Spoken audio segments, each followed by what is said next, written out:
This is a topic especially close to my heart, having worked at the New York State Office of Mental Health as the Director of Rehabilitation Services and Vocational Services for many, many years. And I'm really happy that we have such a great panel today to talk about supported employment. I'm sure that our speakers are going to talk about all the cool things that are actually going on with supported employment right now, and it's a really good time to have this meeting.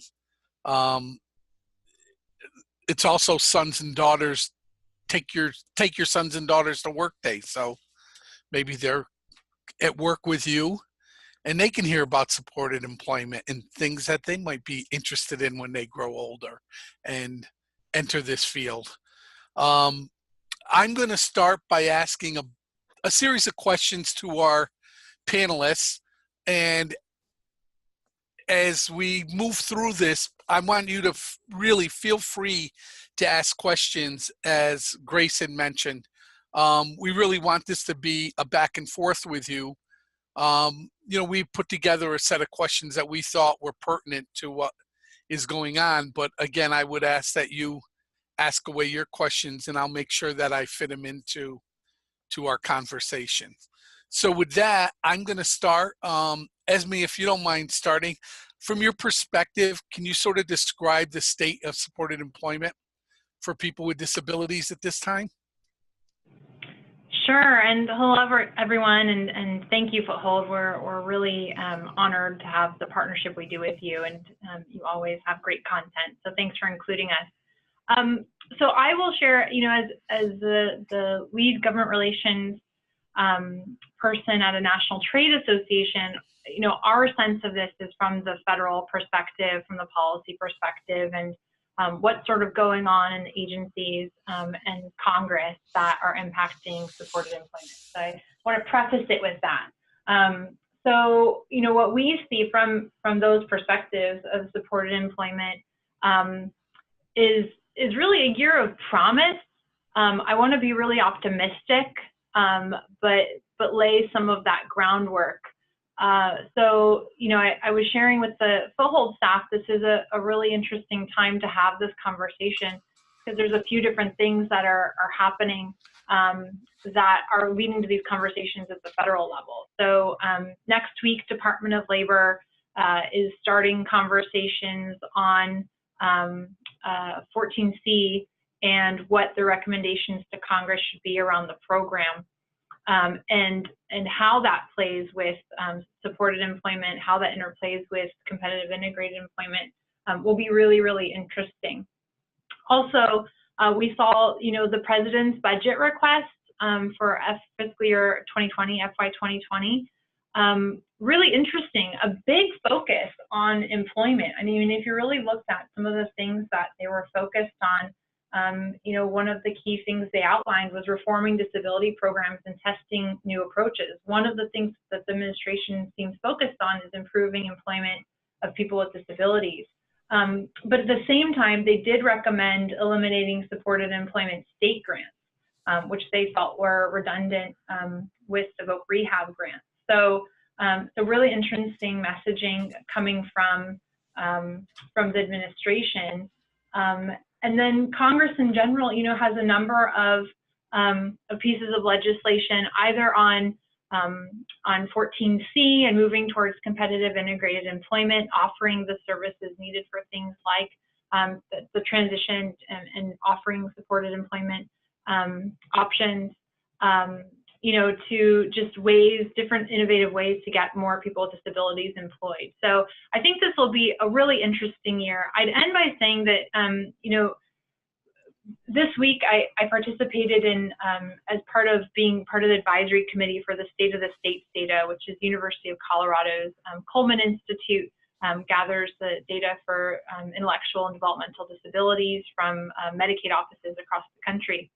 And what was really interesting in looking at this data is that while investment in HCBS was going up and investment in all of these programs that we prize so much was going up, over the course of the past 20 plus years, investment in supported employment has really remained stagnant, and that was really noticeable. So So I am optimistic, but we obviously know that it's an uphill battle moving forward, and we'll have to stay really focused on these issues.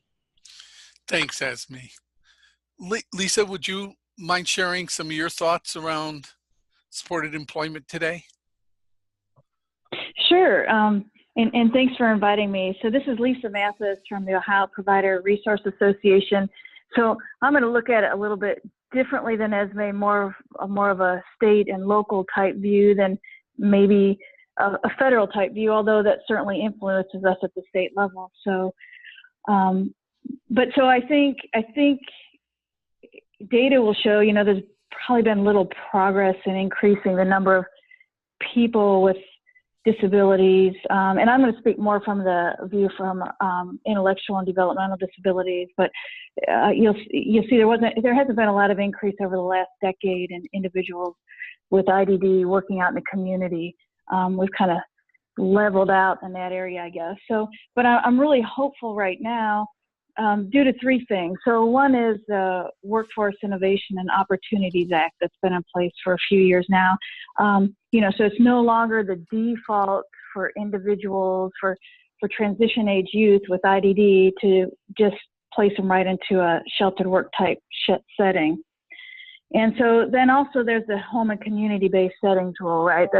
That Ohio's been fairly aggressive on, and I think it's really had, and I hadn't thought about this when it was first put into place, but when you think about what that it might do to change society's thoughts and expectations as a whole around people with IDD, and how just by having people go out in small groups out in the community instead of into these larger facility-based programs might actually help to make a cultural shift, maybe similar to how in this public school settings. I know when I went to school, and this is going to age me right here, so individuals with developmental disabilities were they went on a different bus and went to a different school, right? So we really didn't have any interaction with them.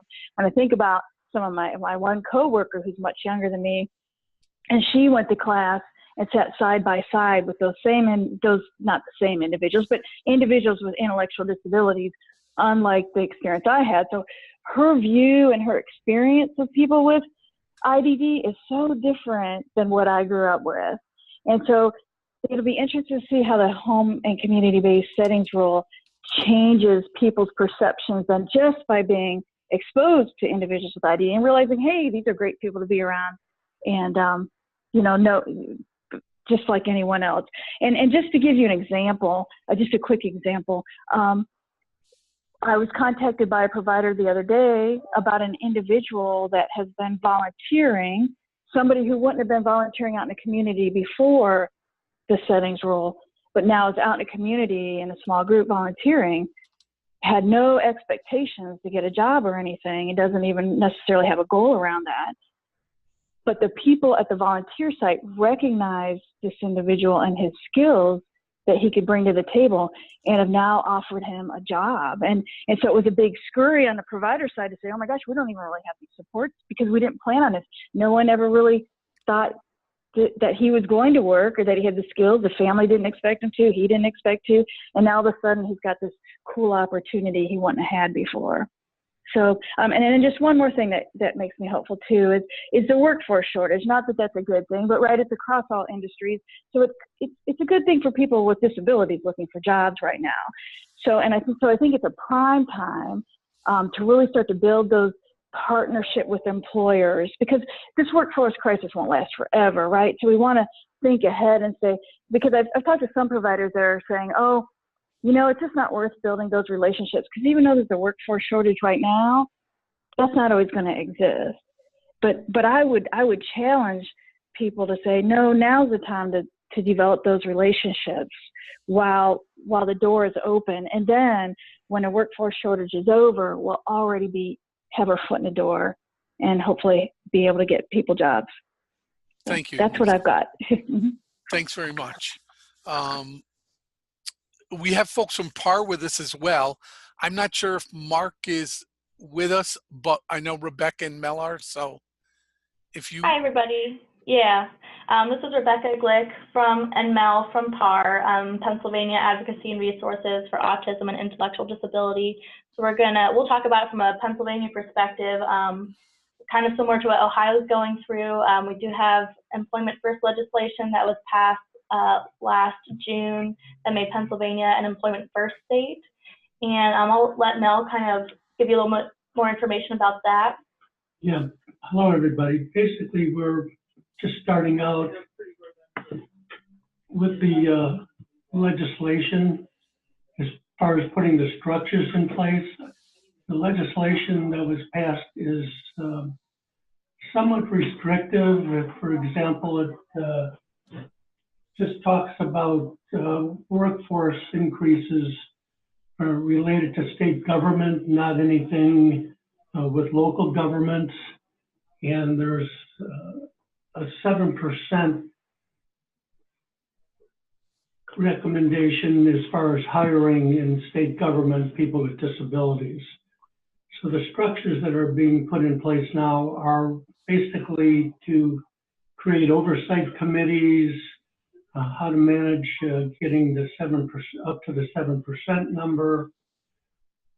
And then there's outside activity. We're very involved with state government as far as they're moving ahead. Very good partners with them. We've had an employment first committee at PAR for a few years now, and the state government offices are involved with that. And in fact, we've had some legislative staff involved. One of the things we're looking forward to in the future is trying to expand in legislation activity that would go beyond state government and bring in particularly outside employers. The other thing I wanted to mention briefly is that our Office of Developmental Programs is really pushing employment. They have 5 different activities that they pay for under our waivers and non-waiver funding, known as advanced support employment, small group employment, community participation support, and benefits counseling, all bundled around supporting employment activities. So we're really happy about that structure. So we expect in the future things to really start moving because we see the dedication in the state government leadership. So obviously that's real important. So I think I'll stop there and see if there's any questions or Thanks. if Rebecca has any follow-up. Thanks. I appreciate all of your perspectives on sort of the state of supported employment. I think, you know, in many fields, many different areas of the disability world, the new emphasis on social determinants of health have also sort of helped spur a renewed energy around employment and the critical importance of employment for a healthy person. So, you know, I would agree with all of you that we're at a really good time for supported employment for people with disabilities. I'd like to shift a little bit towards what Mel was talking about, which is if you folks have a particular approach or model to supported employment that you support or that you have seen get positive results, and if so, tell us a little bit about it. Lisa, I'll start with you. Sure. One thing that's of interest, I think, when you talk about different approaches and models that might be working, Ohio is one of the states that, at least from the state VR point of view, that to provide supported employment in Ohio, you have to use staff that are certified employment support professionals through APSE. So this is real early on in this. It just went into effect this past January. So I don't know. I mean, it'll be interesting to see how this actually impacts supported employment. Do we have better employment outcomes? I guess we just have to wait and see on that. But then I have just a couple other things. I think one thing that I see that works really well is that from an individual and family perspective, this really educating families really early on, like around the time of diagnosis, to say, look, you know, your child can work. There's supports in place, and to really educate them on all the different possibilities, and that they can still dream big despite some type of a developmental disability diagnosis. And then on a provider level, to really just work with people one person at a time and really take a person-centered approach. And you know, it's really challenging to get the right staff on board, I think, because it's really moving that from that caretaker model to that mentoring model. You know, Ohio's still really heavily vested in facility-based work. And so you can't always just take those staff that are providing that direct support service in a facility and expect them without, you know, more training and tools for them to use to get jobs out in the community. And then also then on a systems level, that, you know, that systems are in place to help people to get paid work experience as youth, and even as adults, that they do some type of, maybe like that project search model, that internship type model for adults and youth, so that they can get that kind of experience. Thanks, Lisa. And I'm really glad you brought those points up. I know when I was at the Office of Mental Health, we worked with our developmental disability agency and our substance use agency to transition the sheltered money into supported employment. And the only way it was really successful was that we went into a really true person-centered approach to what kinds of jobs does this person really want to be doing, and finding those employment opportunities. But it was also around working with the families very early on, so that their expectation wasn't that this person would be in day services all day, but they would indeed be working. So I'm glad to hear the direction you folks are taking. Esme, do you want to share any thoughts you might have on this? Sure. There's not one particular model that ANCOR endorses, but I wanted to just mention two different examples, and then a third, I wanted to mention a resource. So the first example, you know, I think for many years we've seen a lot of promise in project search through several states originating out of the University of Ohio, Cincinnati, or Cincinnati Children's Hospital. I'm probably getting it all wrong, but we've seen that leading to you know, great employment success for folks, and ANCOR you know, has highlighted those models at our annual conferences, and really you know, hope to get more of our provider system involved in that. And then another example I'd mention, and I see that Mark Davis, who leads Pennsylvania Association, is on, so he can certainly speak to this. But the ACAP model in Pennsylvania, which is the Adult Community Autism Program, also just has really great outcomes in terms of employment, and it's a integrated, comprehensive system of services, including, you know, health and behavioral support, and also supported employment. And you know, from the get-go, when I heard the employment numbers from that program, I was really, really impressed. And so I think that that's a model a lot of folks have looked at. In terms of just a resource for folks, we've worked with the National Association of State Developmental Disability Directors, so NASDs, and their State Employment Leadership Network, SELN. And you could even just look up State Employment Leadership Network, and they've got some great resources. We've actually gathered together providers from ANCOR along with DD directors from multiple states to talk about successful supported employment models in their states. And we really started to find some great promising practices. I believe one was from Connecticut, and the policy there that I thought was really promising was that once providers, you know, placed an individual into an employment, that didn't end the relationship. between the provider and the individual being served. So there wasn't this disincentive for providers to place an individual. There continued to be ongoing incentives built in for those placements. And it was a really thoughtful system. So I think that's a great resource for folks to look at promising practices, and we'll continue working with them. Thanks, Esme. Welcome, Mark. Would you mind jumping in on this as well? No, not at all. Hello, everybody. Sorry I was running late. I was trying to call in on a participant line, and I just had the wrong number on my phone, so I apologize for that. But I got one ticket coming here, but other than that, I'm good. So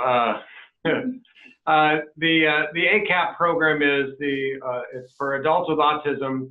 It's funded through a prepaid hospital plan, and it's PHP, which is a monthly, basically a monthly case rate amount, kind of similar to capitation, but it's case rate based, so it's acuity adjusted per individual, and it gives the authority to the PHP plan to design, deliver, monitor, but also to subcontract for any services necessary to meet the needs of the individual within the scope of the prepaid hospital plan. At Keystone, and if someone's from Keystone, they could chat it. I don't know how they can chat or something, but that would be helpful. They can let us know if they're able to say something. But they have, what it's done is it's allowed them to have more flexibility and authority within the planning process, and it's a disintermediated approach, which allows the same person to do the monitoring, the fiscal and the programmatic and the quality side, and then leads to better outcomes for people with autism. So it's been a highly successful program. It's not grown as fast as we would like it to have grown, and we're looking at it now, and we're considering looking at it in a deeper sense for why is it not growing and how it is scalable. But it is a pretty cool model where the provider is able to work with a pool of money, if you will, a pot of money to meet the needs of the individual. And what we have found is you start off with social determinants.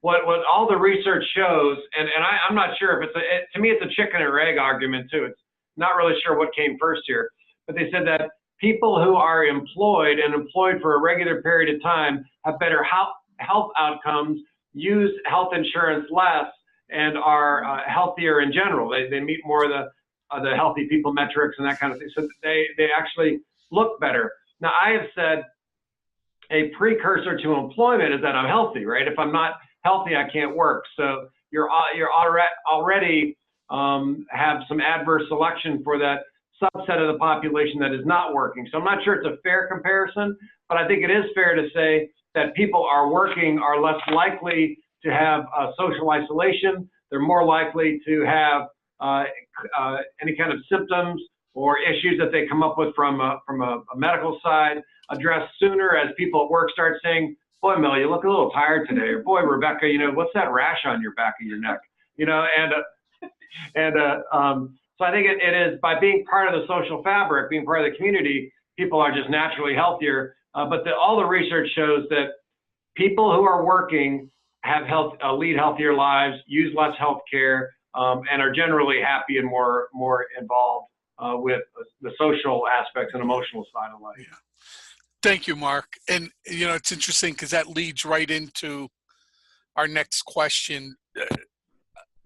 Recently, I've been presenting a lot at developmental disability, the IDD conferences across the country. This past week, I was at a couple of them in the Midwest, and the conversation of managed care always comes up.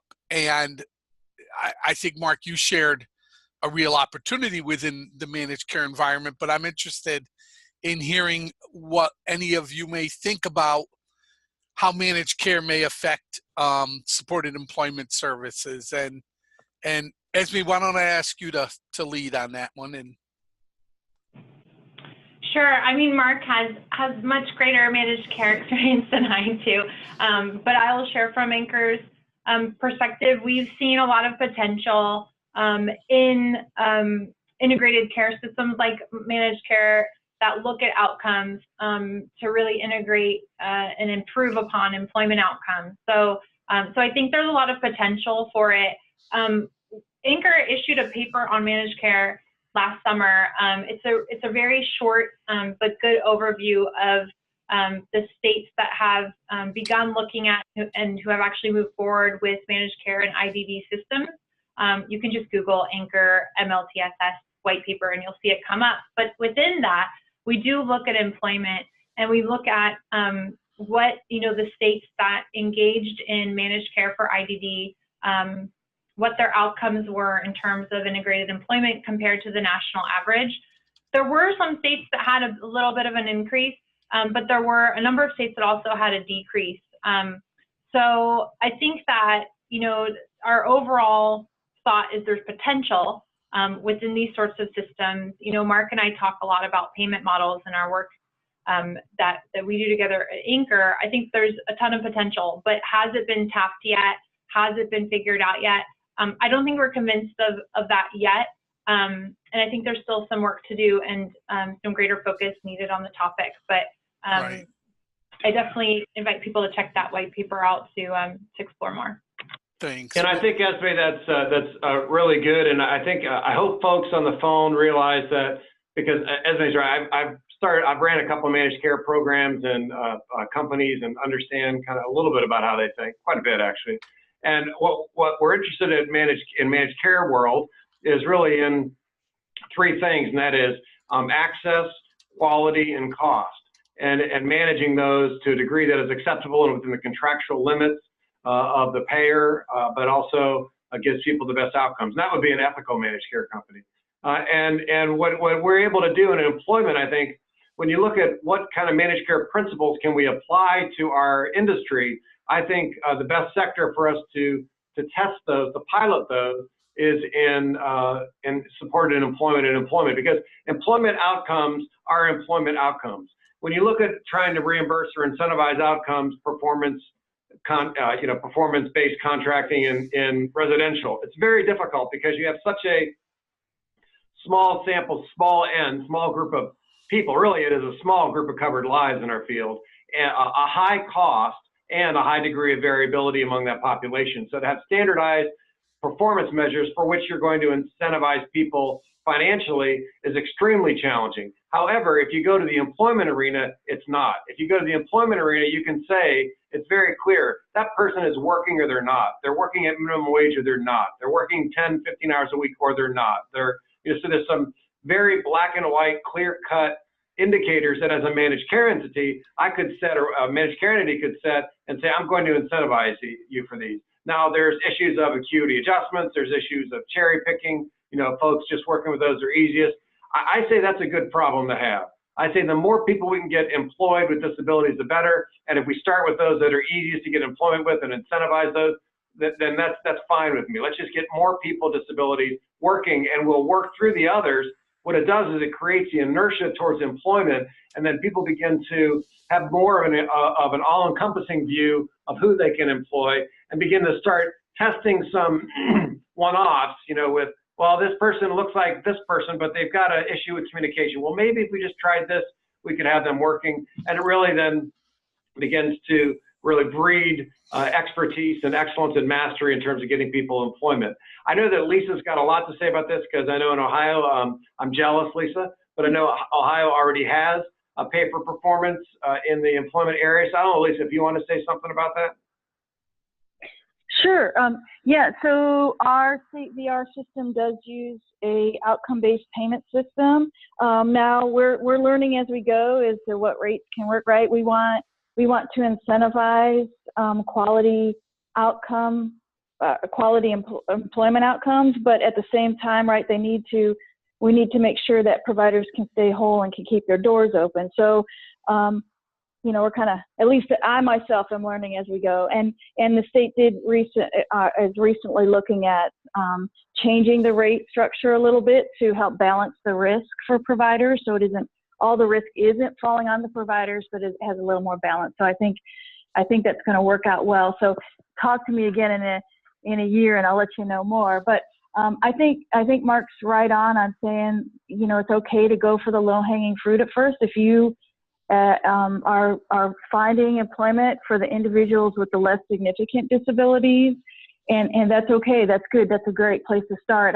I think a lot of stakeholders get stuck to say, yeah, but we can't move forward on supported employment because the individuals with the really significant disabilities, how are we ever going to do it? Well, you know, we don't always know the answers right now, and we'll learn the answers faster and we'll have the different tools as we develop them, placing individuals that might be a little bit easier. I don't think there's any reason to say, well, we can't move forward at all because we think we're going to struggle with this smaller group of people.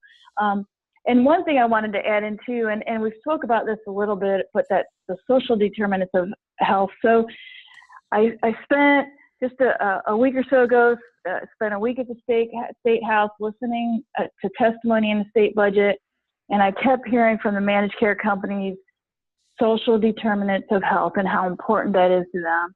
So this is really an opportunity for us, I think, to really tap into that. And, you know, some managed care companies can have some deep pockets that perhaps we could do some employment program pilots that wouldn't be available otherwise. And then one last thing on this is that I think providers are really, I think it's up to providers to make sure that they learn about managed care and can speak the lingo, speak the language, so that they can come to the table with managed care companies and work this out. Because if we don't make that effort, then this isn't going to work with managed care, because we're the experts on the disability side, and we've got to bring that to them and say, we know how to get people jobs, but we've got to speak their same language and help them to work through that too. Thank you. Thank you, everyone, because that's, you know, a couple of things come to mind to me. A number of states have actually built into their managed care performance contracts employment as one of the measures, which really, you know, in a way forces them to somewhat address the numbers around managed care. I also appreciate your perspectives on it doesn't matter who we're getting employment for. Our employment numbers have been so low to begin with that we should just, whoever we can get into work, we get into work, and we keep working our way towards more and more people. Not necessarily always worrying about the acuity, but, you know, trying to make sure that we're reaching as many people as we possibly can. And then the last thought with wrapping this part of it up was, there's a number of managed care companies that, especially in integrated settings where it's a comprehensive managed care plan, the value of the social determinants has really started to ring with them, and their recognition that those people who, I think as Mark said, are working, and those people who have stable housing, and those people who have social relationships, cost them significantly less money on the healthcare side. And that's where they can see a lot of their savings and a lot of their profits generated. And so, you know, vocational programs, employment programs have a really big role in today's managed care world. And I agree with all of you. We just got to keep pushing forward with that and showing the value. I'm going to shift a little bit with the questions and shift towards what obstacles you may see in state and federal levels that would inhibit employment outcomes. And Lisa, why don't we start with you this time? Okay, sure. I think when it comes to obstacles, I think one of the biggest obstacles, and we've hit on this a little bit. Yeah. It's my belief anyhow that if you're in a state and they're using a fee-for-service reimbursement model for providers that doesn't have any accountability or incentive for employment outcomes, then, you know, supported employment is just not going to be widely utilized. And so, you know, some providers are going to do the right thing. They're going to do the right thing for people and help them to get jobs. But we can't keep asking providers to do the right thing and get people jobs to the point where we bankrupt them. And so how do you respectfully move a system forward and keep all stakeholders happy? I haven't figured that out. If somebody knows that secret, I'd love for them to shoot me an email and tell me what that is. But I think that's the biggest thing on my end. Okay. Financing of supported employment services. Yes. Yeah. Mark, your group? All right. OVR. Yeah. We're talking about federal blocks. I'm sorry, I blanked there for a second. Or Lisa, Pennsylvania blockage. Well, you know what? Yeah, I do. I'm still trying to remember to always say from the Commonwealth, not from a state. Yeah, that's true. Yeah, I think that one of the top issues we have federally is the requirement that Medicaid is the payer of last resort, so that in order to get reimbursement for supported employment and to get those access to that broad array of services, people need to be rejected or fail at OVR first, voc rehab. And so what happens is OVR sometimes has long waiting lists, and it could be 90, 120 days before somebody even initiates services or an assessment, or longer. And it really people lose jobs and opportunities in the interim. And I'll let Mel fill in more, but I think that's really a big issue. Thank you. Thanks, Mark. The biggest concern I have with what Mark just said, the relationship with OVR really ties people that need services into sitting at home until OVR figures it out. And their rule is to make their decisions within 120 days. And we're finding often that it takes longer than 120 days. So our state ID office can't pay under the waiver, and the person's not getting paid by OVR, getting paid for services by OVR, so they're sitting home doing nothing, which affects them and their family, because some of them can't be home all day by themselves. Very significant problem, one of the major things we're working on in Pennsylvania today, how to resolve that. Yeah, thank you. Esme, did you want to add anything? Thoughts around that? Yeah, I mean, I think federal level, you know, what's inhibiting employment outcomes? Well, we just have obviously a lot on our plate in general, and so the advocates that are pushing for these issues are in general trying to just keep sustain current Medicaid dollars. But I'd say on the workforce front, on the employment front, you know, what takes up, I just came from a coalition meeting of major national disability organizations and chaired this meeting discussing employment issues. And the issues that are taking up a lot of our time are the 14C issues, are, you know, WIOA regs being reopened or not, defining competitive integrated employment. I mean, these issues are taking up a lot of our time and energy. So I feel like if we can work through those issues, we can get to more of moving forward on making sure that that what's needed for supported employment and good employment outcomes are there. And then I would just refer back to what I referenced earlier on the state of the states data that is really interesting.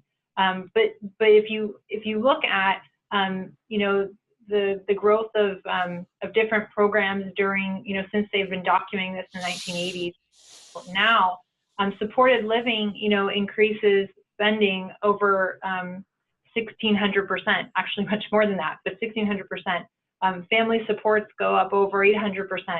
Supported employment just over 70% in increased funding. So we're clearly not investing in supported employment, and I think that bottom line is a barrier.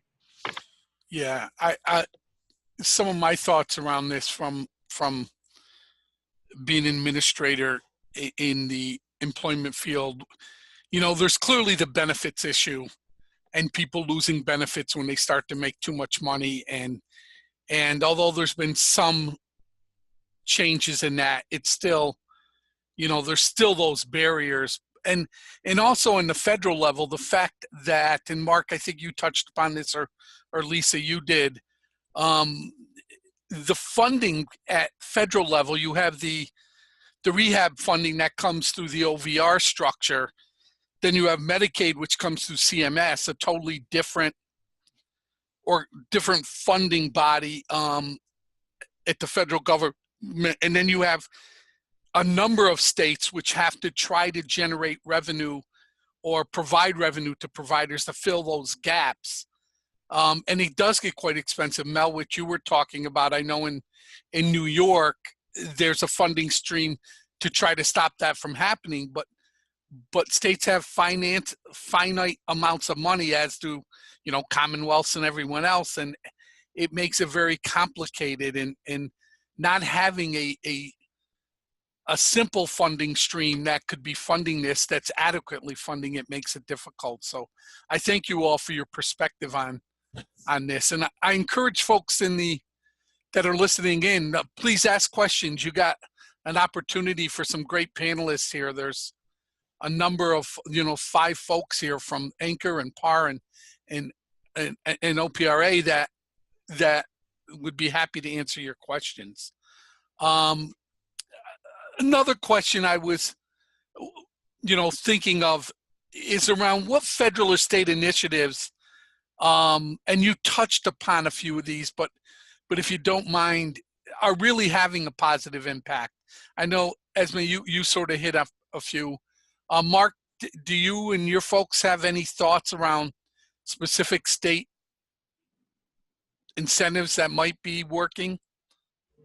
Yeah, I think we have, obviously the employment first is critical. I think that's a place to start, and that came out of the National Governors Association, so we appreciate the leadership there. I think also we have a committee at PAR that Mel staffs and is extremely helpful. It has members of the state and has other folks that come in and talk and share ideas and collaborate with it. I think there is an energy about employment too, and there's a nonpartisan support at the lobbying level, the government level for employment that is above about anything else that we do. It's frankly, it's politically sexy. It sells and it creates initiatives at collaboration that are really greater than the other areas that we've been able to achieve. Some other things at the state, Mel? Well, the other thing that we've talked about, and I'd like to see happen, in Pennsylvania, providers get a financial incentive when they make a placement in our shared living program. I'd like to see that same kind of same kind of opportunity for employment placements. If they could pay for shared living placements, they should be able to do that for employment too. So that's something that we're going to have on our agenda to discuss. That's a good one. Thanks, Mel. You're welcome. Lisa, any thoughts? Or Rebecca? I didn't mean to jump over you. Well, yeah, this is Lisa. So I think, of course, stable accounts play a big role, I think, non-employment, that people can actually start to accumulate resources and not, not impact their benefits. So Ohio's really taken a big lead in that. And so that, it's still fairly new, but that should help to, move the needle on supported employment. And then I think, once again, I think that settings rule, I know that is not employment specific, but I think it's just going to set a new tone and really start, because we can do so much from, I think we can only do so much as providers or as disability advocates within our own, within our own groups. It's really about how do you change that, because that whole other side of that, because really if you're doing supported employment, right, you have dual customers, you have the individuals you're supporting, and then you have those employers. And how do we help the employers at large and just the community at large recognize people with disabilities to be able to have skills and abilities to bring to the table. And I think that's going to help move that needle, that one that's tougher to, we can all say we all believe in supported employment, but if you can't find employers that believe that same thing, that people with disabilities really do have skills and abilities that are worthwhile, then we can't, and it's so much harder to make the progress. And I think this is going to help to push that. Yeah, I think that's really good, Lisa. And we had an employer in our area now that just got together with like SAP, which is the major software vendor, and others to do that, and have an employment council to recommend that their other employers hire people with disabilities because it improves their work environment there for everybody else. It brings love and life and into the work environment. They think they're more productive, they're reliable, they do the job, and they're cost effective and increase their bottom line. So they're talking about doing a good thing for the community and increasing their bottom line too. So I think that's a really good point. Yeah. The other thing I wanted to add was there is pending federal legislation that if anybody on the phone has the opportunity to say, okay, I don't know if there's anybody from Vermont on the phone, if you can shoot me an email at mark@par.net, I'd like to talk to you about this. But there's the Medicaid buy-in program currently, the authority for that, the authorizing statute federally limits one of the statutes limits the age they've got to be at least 16, but no older than 64. And it was done originally, we think, because of the kind of the retirement age and everything else is 65. Well, that's been a long time ago. Social Security, et cetera. So people are retiring at 67 and a half or better. And right now, people with disabilities have to make a choice in Pennsylvania and in Ohio, have to make a choice about whether they're going to continue working past 64 and lose their Medicaid coverage because they no longer qualify for Medicaid buy-in, or they quit their job and then qualify for Medicaid and don't have to pay the premium anymore. This is mom and apple pie. It's just a really short-sighted law. So what we're doing is we're recommending Senator Casey and Senator Portman from Ohio are co-sponsoring it, and Representative Stivers from Ohio. I started working on it in Ohio. I've been working on it, worked on it this morning with Michael Gamble McCormick from Senator Casey's office, fantastic people. And they are looking at actually introducing the bill sometime in May, and then we're hopeful that it'll go through and be passed. So if you hear anything about Medicaid buy-in, known as MBI, Medicaid buy-in, and eliminating the upper age limit, the answer is that's a great idea, because then people can work as long as they choose to work, not only as long as we choose to have them work. Thank you. Mm-hmm. Lisa, you had brought up the working with provider or working with employers, and that was, as we may remember, that was a big topic of discussion at our last employment webinar, and we talked a lot about different ways that different states are trying to support employers and getting employers more interested in employment. I don't know, Esme, did you have anything you wanted to share around this as well, or? I agree with everything everyone has said. We've worked on the Medicaid buy-in issue with Mark, and I think that the folks on the line have the best expertise on these issues in the state. Yeah, it's really an important one. I know in New York we fought very hard around when the Medicaid buy-in language is being written, how it should be written, and sometimes you don't think of some of these areas that are going to negatively affect employment. I'm glad you folks brought that up, so thank you. I'm going to bring up an area.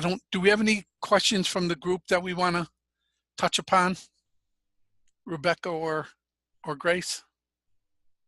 I don't think we have any, so I'm going to bring up a topic that you can't go through a day without hearing about, which is value-based care, and your thoughts about how that could be positive or negative around employment. And anybody could jump in. I know a couple of you have to bounce off really quickly here, so. Let me say it real quick, because I know I'm going to bounce off, and I'll just say it real quickly. I think everything we've been talking about is value-based care. Yep. I think any kind of performance incentive for people to get employment is value-based. That the value is they're getting a job for what you're paying for, I think is a really good thing. I think as long as value-based payment systems include a base rate of pay that covers the cost of delivering the service, and the value payment is more of a shared savings model, so that if it saves the system money, the provider gets a bump, but they have enough. These value-based models that are just merely a way of making the provider underwrite the service are not, I don't think they are effective at all. We don't have those kind of margins. So if a rate doesn't cover the cost of service, value-based purchasing doesn't work. The base rate's got to cover that, and then you've got to overlay it with an incentive or a performance-based payment. Then I think it works really well. And I said this before, I think employment is the best area to do it in. I agree. Thanks, Mark. I think you're 100% right on that. And it's one of the areas where, you know, you really can show positive outcomes, positive growth. Esme, I know you have to run. Is there anything you wanted to add before you had to jump off? And no, I mean, it's funny, you know, Mark and I are about to engage in a conversation on value-based care in our next meeting. But again, I guess I would just summarize that I think there are a lot of obstacles. We've identified them on today's call. You know, we need more investment in these issues. We need less barriers to employment. We need to really catch up. And I've mentioned this, you know, before in conversations with Foothold, that, you know, we've in a sense failed the ADA on the employment front. We have a long way to go. But with all of that in mind, I just want to leave people with a sense of optimism that I think there is some real potential coming from, you know, Washington, D.C. on all sides of the aisle. I think that folks have finally realized that this is an area we need to focus on, and they're getting serious about doing it. So I will remain throughout the 116th congressional session optimistic and looking forward to working with Foothold and many others, including our guest PAR and OPRA. thank you. Lisa, would you like to share any closing thoughts, or did I lose Lisa? Oh, here, sorry. Sorry, I just cut out for just a minute. But so I guess, I mean, just like Mark and Esme said, I mean, I think, well, I guess first of all, I think we're just primed right now. I know supported employment has not, right? We've kind of struggled with this over the last decade, that we haven't, I think the national data will show we haven't made great gains in this area, but the time is right. There's a lot of new stuff in place. And I think we just need to keep up the good fight and keep pushing it forward, and really to change the conversation so that this is an expectation for people that they can and will work and have good lives and just be part of society. Yeah, thank you. I think these times of change, although as difficult as they may be and feel, also give opportunity. I'm pretty familiar with Connecticut, being a neighboring state to where I live. And it really was the Olmstead Act that changed their employment and moved them towards a really modern, aggressive supported employment model, where they had gotten a ruling that they had to change the way they provided employment services. And it really changed the way people in that state looked at employment from a government perspective and from a employer perspective and provider perspective. So I would agree with everything all three of you, or all five of you, have said today, that this is a great opportunity right now to move forward. I think we're going to do another session on employment as well, because we really want to keep employment at the forefront. But I can't thank all of you enough for joining us, both the panelists and the people listening in today, and would welcome your comments. I know everyone on the call today would appreciate any questions you may have even after. I know sometimes this setting's difficult for questions. So if you send us questions, we'll make sure that we get them to the panelists today, and we'll get you answers or comments or whatever you need. Or if you need any of the documents that were mentioned today, let us know, and we'll make sure you get them in your hands. But I want to thank everyone for their time today, and wish you all a great rest of the day, a great week, and we'll be talking to you real soon. And Esme, Mark, Lisa, good luck on all you're doing in your respective states and at the federal level. Esme, I know how hard you work for the people that ANCOR represents. So I thank you all for your efforts, and we'll talk soon. Have a great day, everyone.